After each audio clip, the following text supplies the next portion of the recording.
Welcome to 10 Questions. Profiles from a Distance. A Dirtbag NPR production.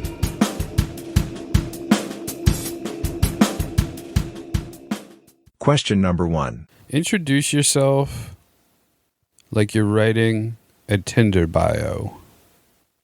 All the pertinent information, a few quirks. Well, for a Tinder bio, that one's tough. It's always, I have to lump in the fact that I was in the military, because that grabs some people.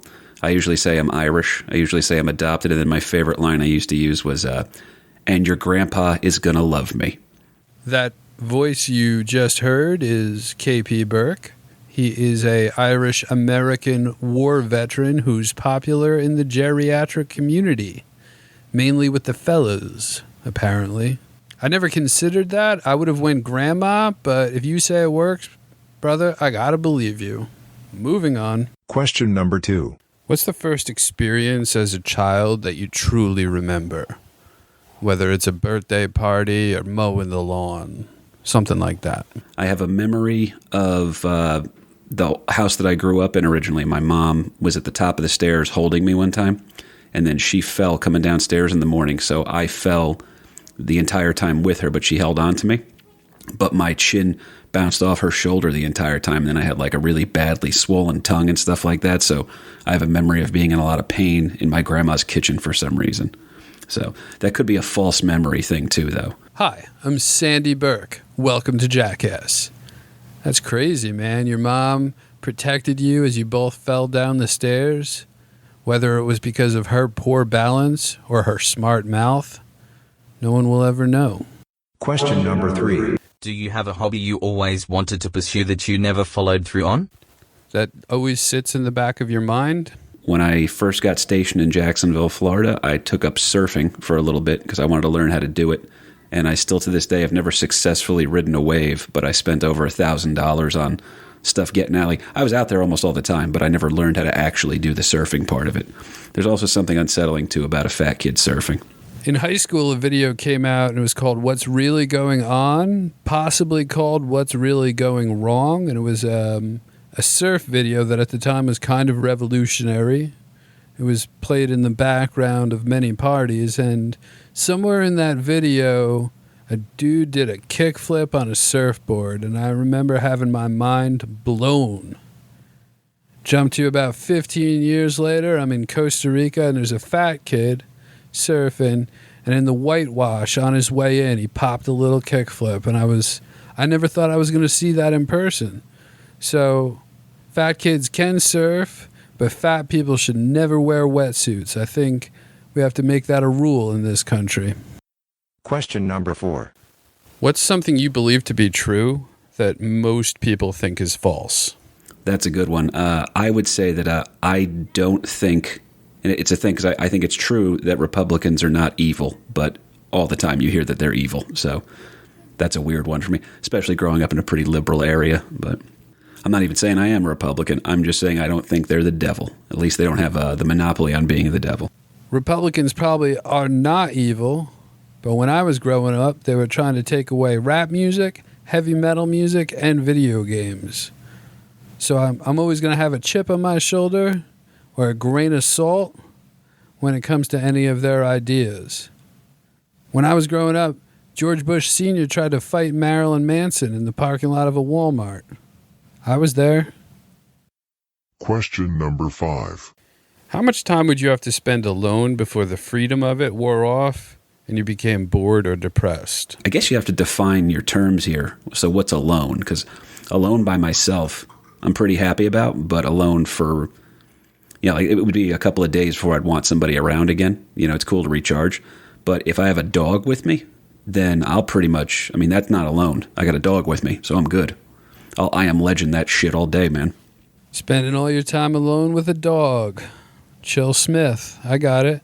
I think anybody who knows KP could see him in a woods scenario, a cabin, wood-burning stove, and a dog, hunting squirrels to survive, or walking down a street in Manhattan on the way to a comedy gig, a bar, or an AA meeting. Either way, man, I respect that. R.I.P. Eddie Vedder. All dogs go to heaven, baby. Question number 6. What's a favorite joke of yours or someone else's? One of my favorite comics and one of my best friends, Chris Buck, has a bit that I think is perfect. I won't give it away, but essentially it's that Magic Johnson is the Michael Jordan of AIDS. That's not even the punchline, that's the premise, and then he built like a beautiful 5-minute bit on it. It's one of the first bits I ever saw. I like that joke. My cousin just had COVID, and he said it wasn't even as bad as a hangover. I suggested that I should come up and make out with him to get it. Kind of like when you're a little kid and you schedule chicken pox conveniently with the other neighborhood kids, so you're all itchy at once. He said we didn't need to make out, but I'm no doctor. I think you need to get something straight from the source. Question number 7. Make up something that sounds like a racial slur, then use it in a sentence. For example, he's a real soup sipper, if you know what I mean. Make up a racial slur. Well, or something that sounds like a racial slur. Okay. Well, in the military, we had one called Blue Falcon, and that was just going off of the BF thing, and that stood for buddy fucker.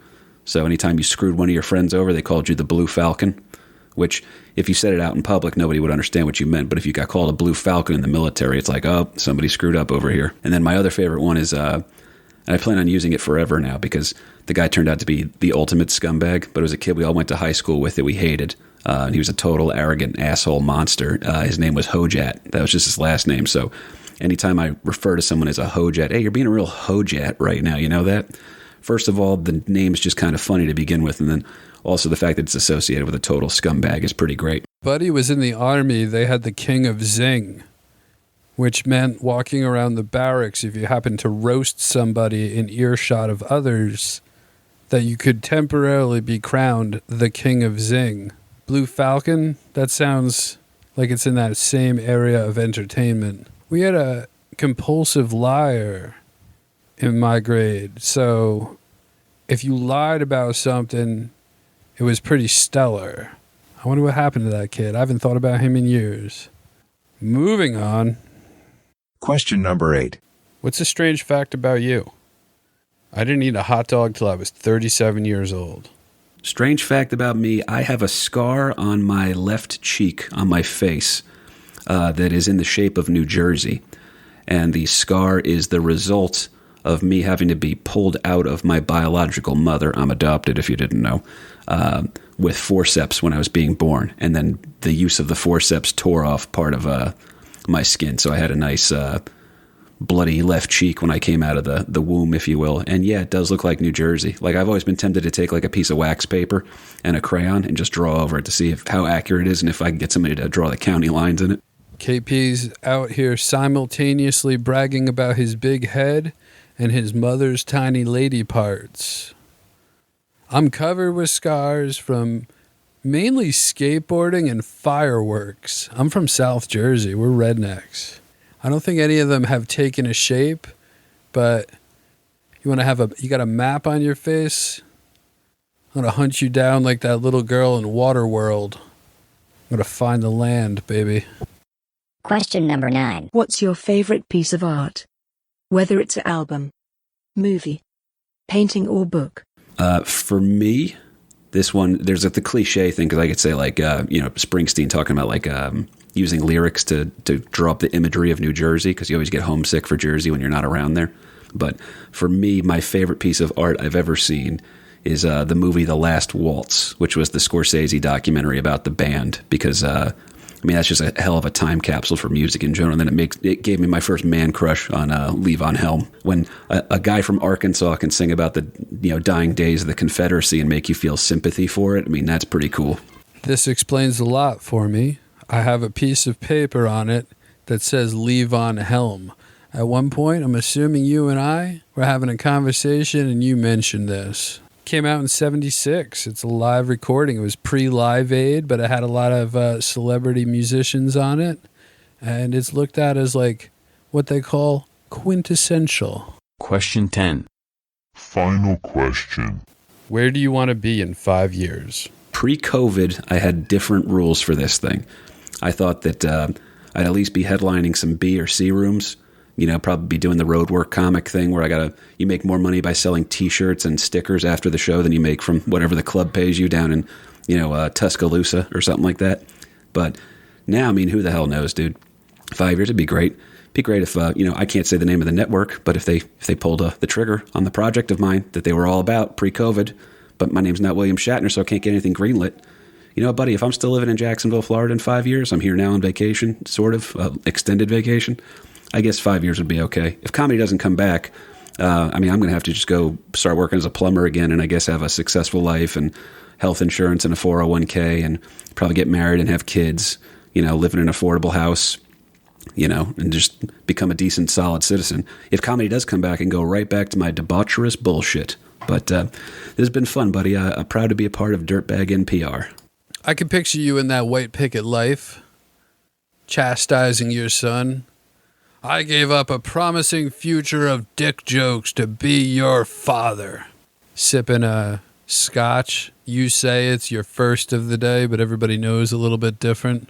Taking side jobs on the weekends that your boss doesn't know about to make ends meet. I figure a guy like you would have 2 kids on purpose and then 1 on accident. But if comedy comes back, we get to slowly age into degeneracy. That slippery slope. I've been to Tuscaloosa, Alabama. It's not a bad place to be. This has been a Dirtbag NPR production. Please link, subscribe, and share.